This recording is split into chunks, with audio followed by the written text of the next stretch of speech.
ప్రజలకి జగన్ దుర్మార్గుడు అని చెప్పాలి.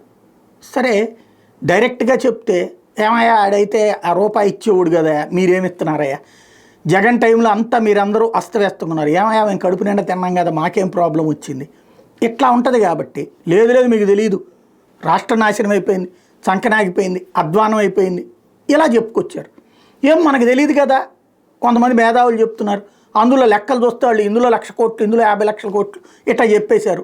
ఓకే, అదే నిజమని నమ్మారు. ఇప్పుడు అది నమ్మించాలి. అలాగే దాంట్లో జగన్ జమానాలో కేంద్ర పథకాల విధ్వంసం 39,642 కోట్లు, నష్టపోయిన ప్రజలు 1,83,00,000 మంది అట. ఏంటంటే భూసార కార్డుల జారీ నుంచి వైద్య కళాశాల నిర్మాణం, మౌలిక సౌకర్యాల కల్పన వరకు వైఫల్యం. ఎస్సీ ఎస్టీలు, బీసీలు, ఈబీసీలు, శిశువులు, రైతులు, మహిళలు అంతా బాధితులే. 5 ఏళ్లలో కేంద్ర ప్రాయోజిత పథకాలు వినియోగించుకోలేక నష్టపోయింది అక్షరాల 39,642 కోట్లు. ఇందులో లబ్ధిదారులకు ఉపయోగపడాల్సిన నిధుల విలువ 8,456 కోట్లు. అభివృద్ధి, మౌలిక సౌకర్యాల కల్పనకు వినియోగించాల్సిన మొత్తం 21,015 కోట్లు. కేంద్ర నిధులను రాష్ట్రం వేరే అవసరాలకు మళ్లించింది 10,171 కోట్లు. ఇది పథకాల ప్రయోజనాలు అందక నష్టపోయిన లబ్ధిదారుల సంఖ్య 56,47,528. అభివృద్ధి, మౌలిక సౌకర్యాలు కల్పించకపోవడంతో నష్టపోయినటువంటి కుటుంబాలు 42,26,000. ఇదంతా మన నోట్ లెక్క అంతే, మనం ఏమైనా చేయొచ్చు. 10,171 కోట్లతో 42,26,000 మంది అన్యాయం అయిపోయారు, ఇలాగ రాసేయచ్చు. లేకపోతే 56,47,528 మంది నష్టపోయారు, ఇది రాసేయచ్చు.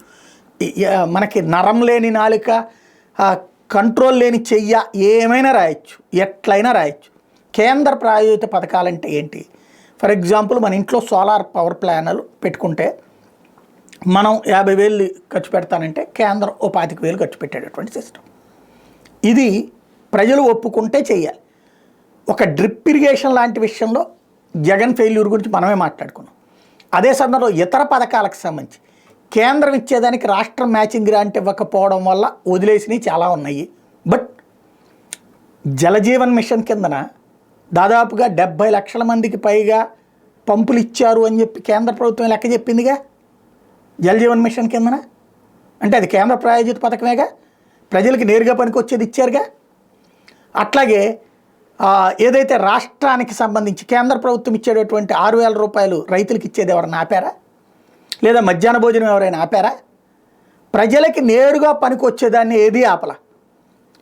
కానీ మధ్యలో దళారీల కోసమో లేకపోతే కనుక రాజకీయ నాయకుల ప్రయోజనం కోసమో వాళ్ళ రికమెండేషన్స్ మీద ఉండేటటువంటి పథకాలు, దాంట్లో కేంద్రం గ్రాంట్కి రాష్ట్రం మ్యాచింగ్ గ్రాంట్ ఇచ్చేటటువంటి వాటి ఆపాడు, నో డౌట్. అందులో దానివల్ల పల్లె ప్రాంతాల్లో ఉన్నటువంటి కొంతమంది నష్టపోయిన మాట వాస్తవం.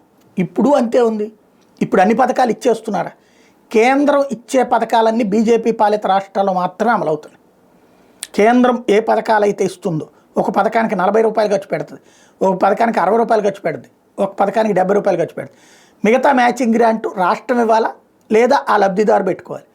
ఇవి ఆయా రాష్ట్రాలు, బీజేపీ పాలిత రాష్ట్రాల్లో నడుస్తున్నది, మిగతా రాష్ట్రాల్లో నడవట్లేదు. ఇది ఓపెన్ సీక్రెట్. కాకపోతే వాస్తవం ప్రజలకు అర్థం కాదు కాబట్టి విధ్వంసపు లెక్కలతో, విధ్వంసపు వార్తలతో ప్రజల్ని మోసం చేశారు, చేస్తున్నారు, చేస్తూనే ఉంటారు.